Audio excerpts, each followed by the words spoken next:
hundreds of thousands that paid for the pay-per-view, right? Mm-hmm. I saw it. You saw it. Great fight. There's three people that matter. There's three people whose opinions matter. There's three people whose opinions will be heard. Everybody else is everybody else. So, I mean, he can win the fight. Split decision is a good decision, but I still had the margins close tighter than that, you know? But that's me. When Shawn Porter's doing what Shawn Porter does, there's certain judges that give him a lot of credit because he's put in a lot of work. There's other judges that give him no credit. And why is that? Because they don't see what he's doing. It's so short. It's on the inside. It's being smothered.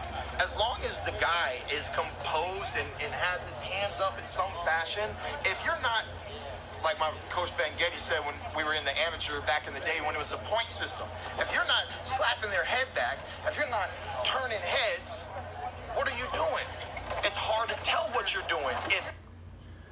Those are the words of Keith one-time Thurman when asked about his thoughts on Errol Spence versus Shawn Porter.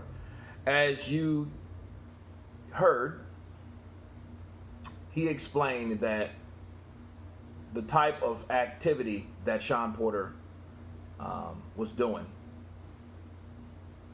it was a lot of people gave some of one judge gave him credit for his hard work and the other two did not. Like he said, some judges see that and some people don't see that at all, right?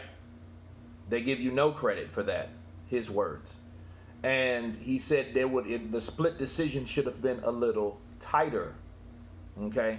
And I have to agree.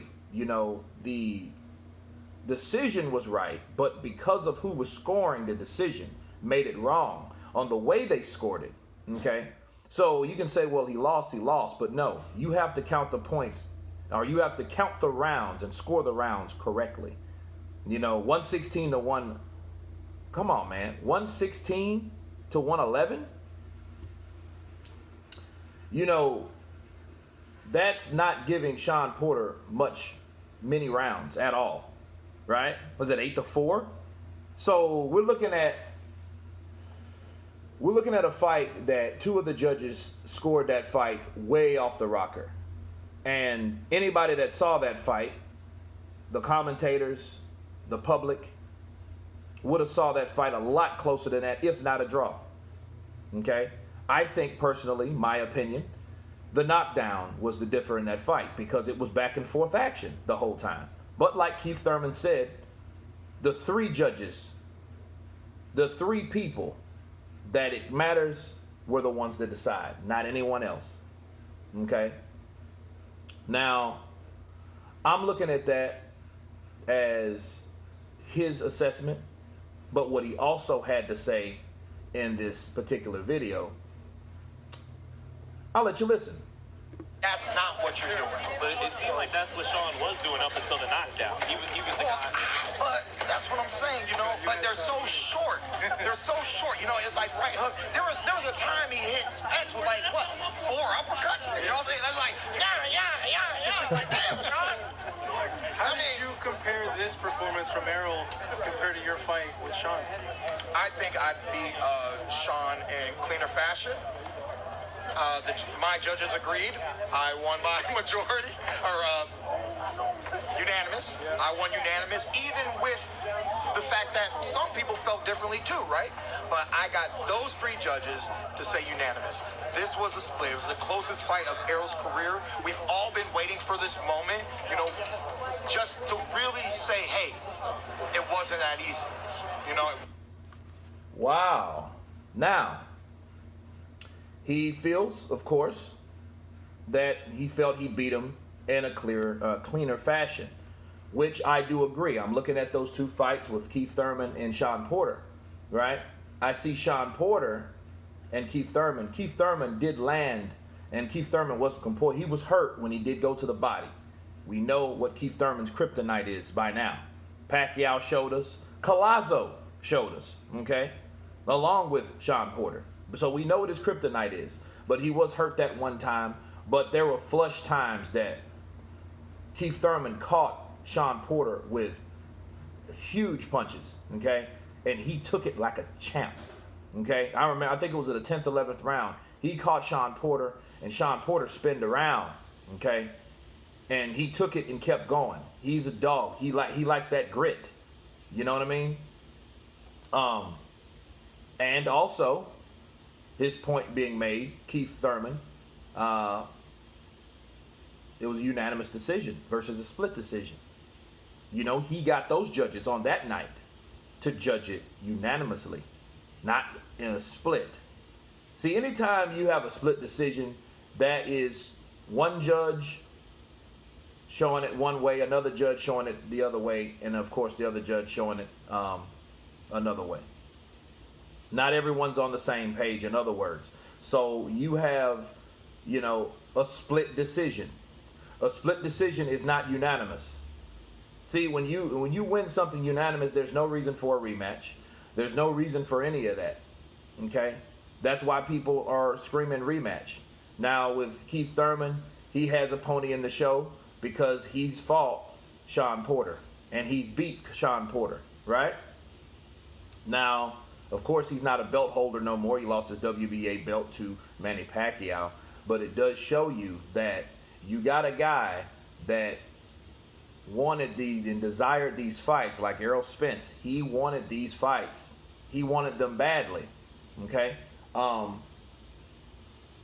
he got them.